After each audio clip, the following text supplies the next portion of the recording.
Un gran saludo para todos y para todas. Les doy la bienvenida nuevamente a mi canal. Les habla Jorge de BN Fanzine TV. Aquí estoy una vez más para llevarles a ustedes buenas noticias. Acaba de salir mi fanzine Shares and Shit, el cual nace como un experimento editorial pues, que se niega a escoger entre la música extrema y un tema que poco o nada se habla en estos ámbitos, que es la conservación marina y especialmente el papel fundamental que cumplen los tiburones en los ecosistemas marinos.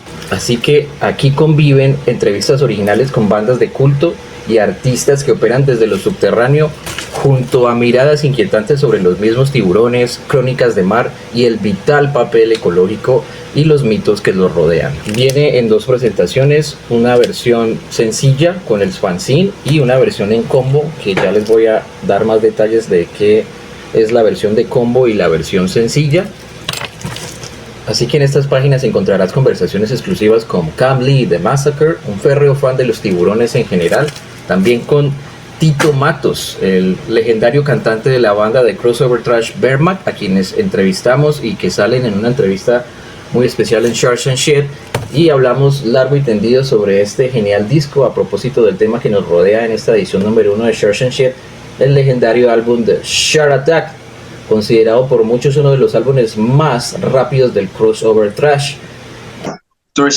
You already got into one of my questions, which was, how you guys stick into the idea, not just the name of Shark Attack, but how you start rehearsing, the song, because I believe this song was released in the first demo of Wehrmacht back in '85, if I'm not wrong.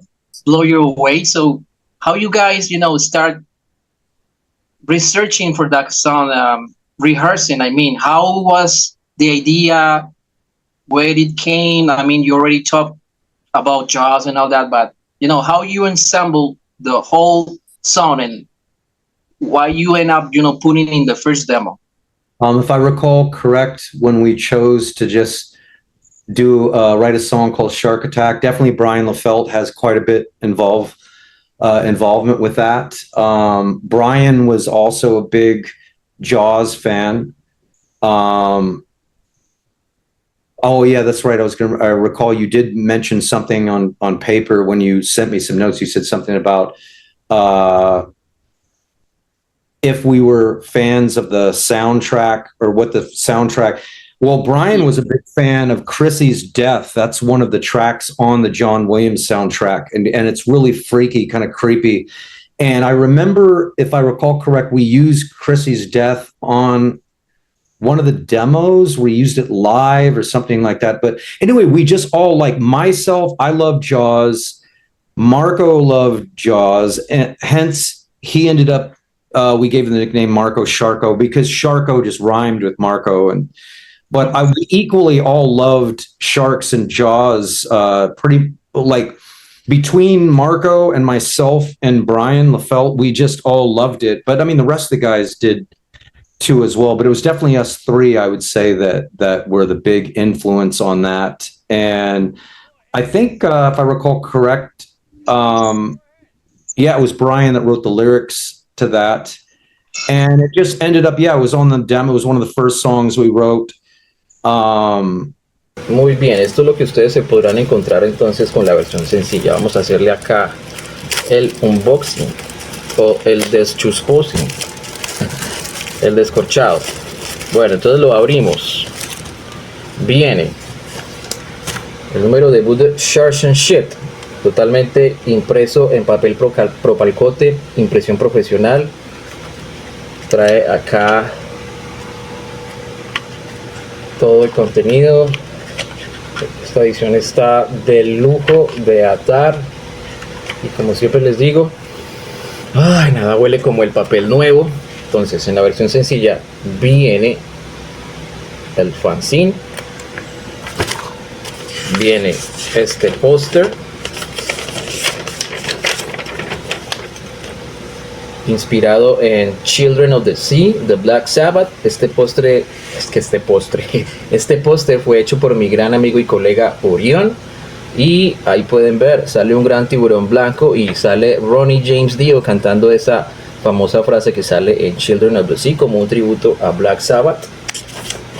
Trae además este divertido tiburón en tercera dimensión que se puede cortar, armar y pegar y colorear. Y desde ya los invito a los que puedan hacer todo el ejercicio de que lo corten y lo decoren y me envíen una foto para publicarlo en mis redes.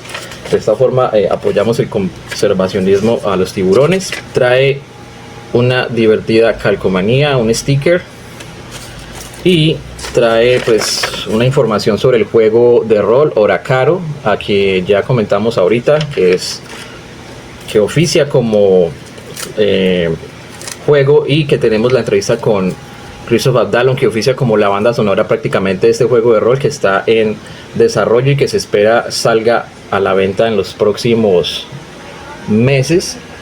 Y como les comenté, acá vienen estas figuritas que son los nigromantes, que hacen parte de las fichas de ese juego de rol. Es un juego en tablero. Muy bien, esa era la versión sencilla. Ahorita hagamos el descorche de el combo. Este combo tiene un precio de 35.000 pesos y la versión sencilla de 20.000, no incluye envío. Entonces el combo pues trae lo que ya les enseñé en la versión sencilla. Trae el fanzine, trae el tiburón 3D para cortar y armar, trae el póster inspirado en Children of the Sea de Black Sabbath, trae un parche sorpresa de regalo. Cada combo trae un parche diferente, trae el sticker y trae un sticker adicional, y trae la versión o el número 2 de mi otro fanzine, Midnight Funeral. Ahí está, o sea que trae dos fanzines, trae Sharks and Shit 1 y Midnight Funeral 2. Trae este póster con la mascota de Midnight Funeral, Rotten Raccoon. Acá está. Y trae este otro póster oiga, tengo hambre, que no decir postre. Trae este otro póster que salió también en la versión 1. Ya no se consiguen estos afichitos, por ahí tenía algunos y los decidí meter en este fabuloso combo. Ya saben, a solo 35.000. El sencillo a 20.000 y la versión en combo a 35.000. Gracias a todos por apoyar siempre estos proyectos editoriales independientes. Para terminar, quisiera extender las gracias a Alejandro de Lecón de Tenebres por la publicidad, por haberse sumado a este proyecto. También a nuestros amigos de Horror Pain War, también acá con una pauta.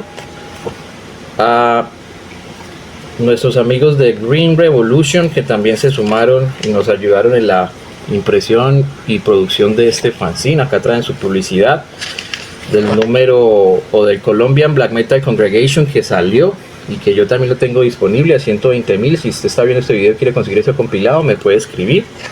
Y también acá a nuestros amigos de Grave Island Records de Estados Unidos, quienes también se colaboraron, se unieron a este proyecto.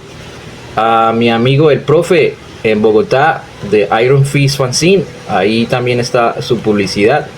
Muchas gracias por haberse sumado a este proyecto. Aparte de todo, en la página central de este fanzine pueden encontrarse una amena y divertida sopa de letras, también algunos laberintos y con un poco de sharp facts o con información relacionada al conservacionismo y al vital rol importante que cumplen los escualos y los tiburones culturalmente. Y eso es algo que desarrollamos en este fanzine. Los tiburones culturalmente, por muchas cosas, entre ellas la película Tiburón Just, como se verá o lo hemos visto en los apartes con la entrevista con Tito Matos, cumple un papel negativo porque fue el que se encargó de difundir la mala imagen de los tiburones blancos. Prácticamente instauraron un miedo colectivo y me incluyo. De ahí viene como esa fascinación mía por los tiburones desde muy pequeño. Empieza con la película Just, pero más allá de quedarse uno con el relato sensacionalista y creer que los tiburones son máquinas de matar, conviene más que todo, y ese es el propósito de este fanzine, conocer información de ellos para aprenderlos a valorar y respetar porque la información es lo que nos conduce a comprender algo, es la parte más vital de todo. Así que hoy continuaremos viendo algunos apartes de la entrevista con Tito Matos y se espera que nos sentemos por última vez pronto a hacer una última entrevista para darle cierre y para dar algunos updates respecto a Wehrmacht, una banda que hoy por hoy ya no está fragmentada. Prácticamente de un lado está Marco Sharko y Tito Matos, y del otro lado está Brian Lefrel, que es el baterista y que también ha actuado como lirista.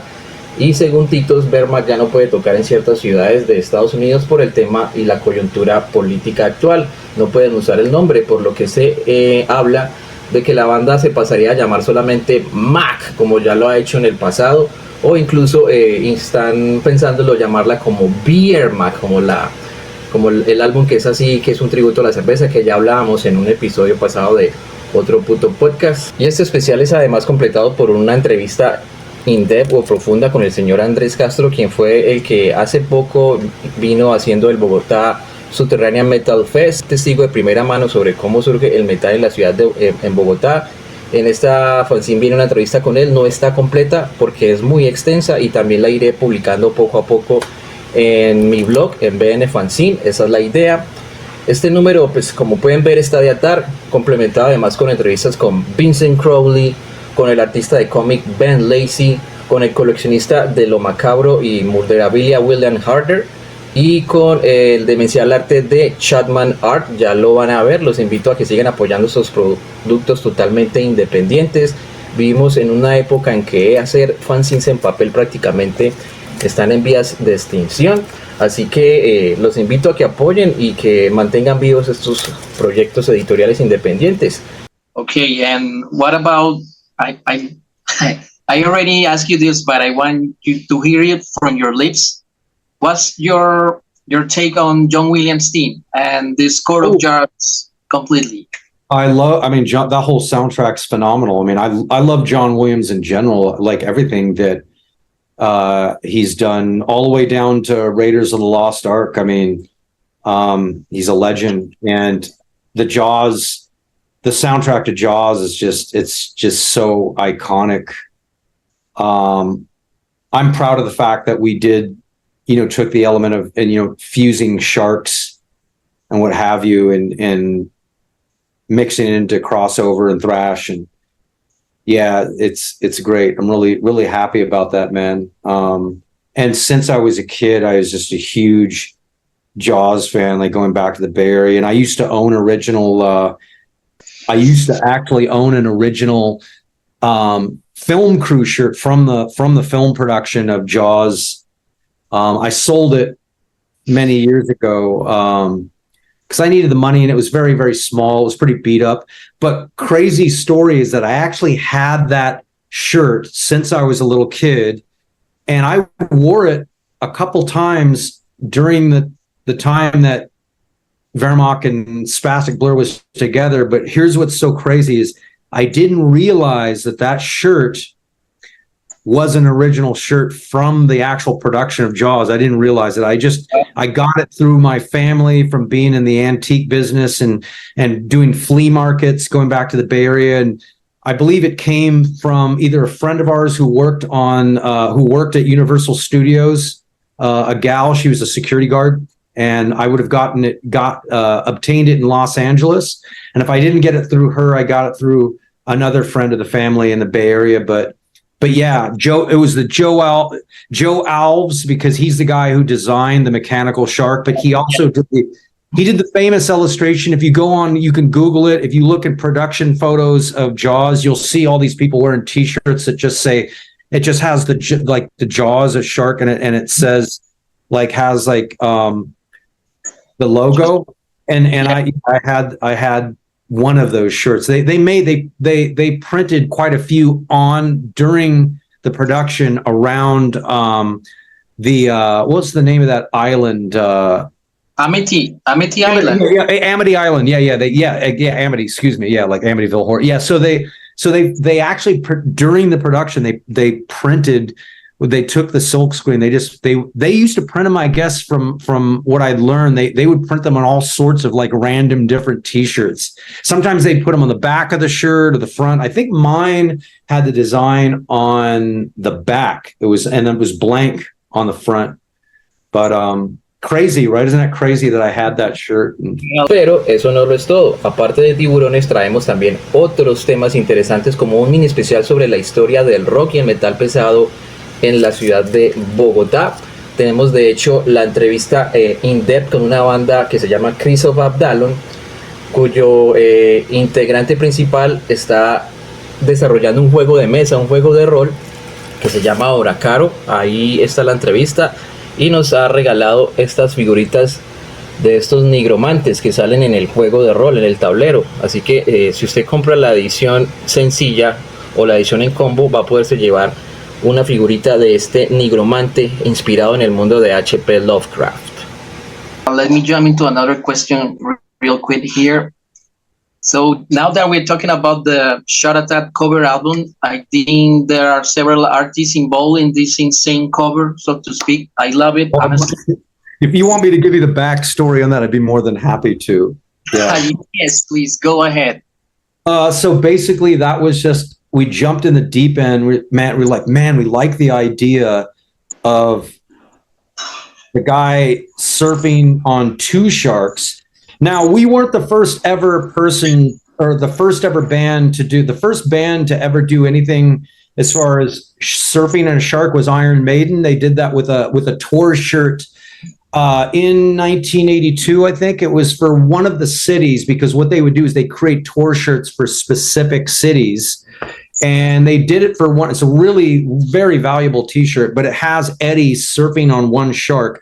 But I don't think I think we just, maybe one of the other guys saw that shirt and they had some inspiration, but I don't think we got inspiration directly from that shirt. I kind of realized that later, actually. I saw that shirt. I was like, oh, wow, that's crazy. And then MOD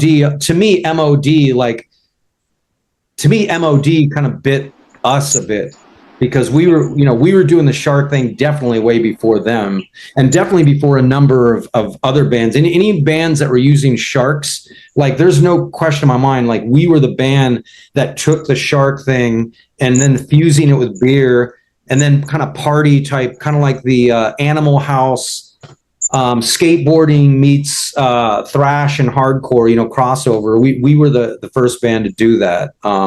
Some bands have mentioned that we were an like Municipal Waste. So they've stated that we were one of their inspirations, and they've used the beer and shark imagery and stuff. And I love how they do it. They do it in a fantastic way. It's just a lot of fun. It's a blast.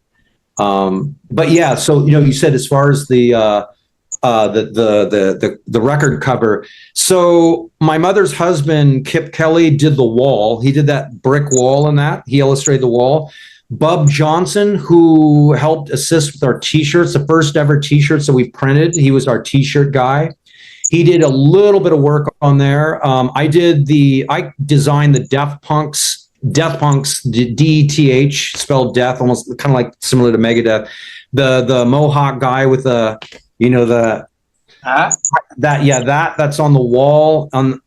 I did that. I think maybe Kip Kelly might have illustrated that and just got my design of that and then redid it on there. But then as far as the guy, the metalhead looking creature guy on the two sharks, that was done by not Drew Elliott. It was another guy that we were using.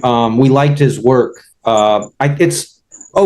Chris Oxford, I think it says who did it. It's on the liner notes. Yeah, I got it right. I don't know if I mentioned it right. Hey, there you go, man. Right on.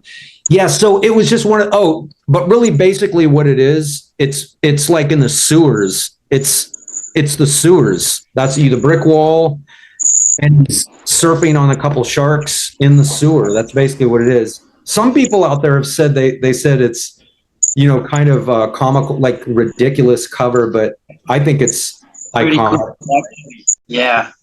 Okay, and now that we are talking about sharks, I don't want to change the subject yet, but I do have two questions different about this topic, but I want just to ask you, I believe that it was 2010 that you guys released this EP that is digital. It's called Fast as a Shark, as the song from ASAP, the German band. Fast as a Shark Attack. Yes. Yeah, and Fast as a Shark Attack. Yeah, you're totally right. I'm sorry about that.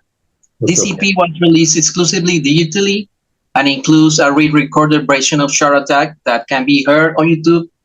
How lucky we are, because this has never been released physically. So my question, how you guys get into that idea, re-recording this song Shark Attack, including the cover from ASAP, which was pretty killer.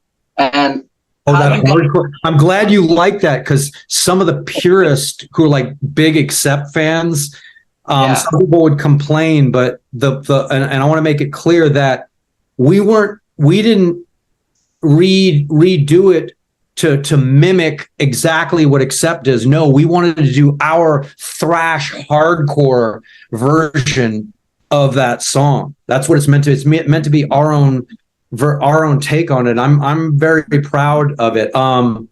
It was a little bit of a rush job.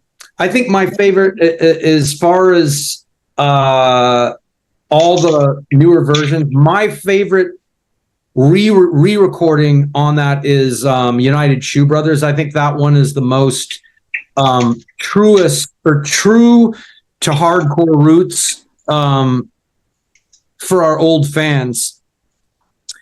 But yeah, so that we just wanted to do that to get something out there.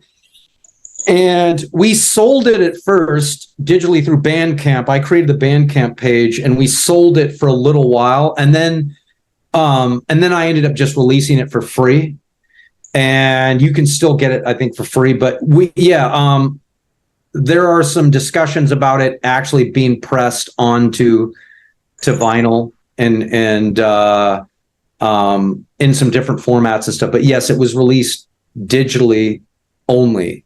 So if anyone has released it otherwise digital, then they're just bootlegging it. And we know how they just got the digital masters through the Bandcamp, because there's FLAC files in there. So yeah.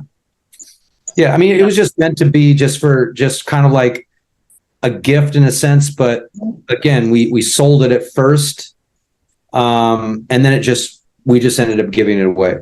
Todos y todas, muchas gracias siempre por su apoyo incondicional y nunca cambien. Nos vemos, amigos y amigas. Saludos.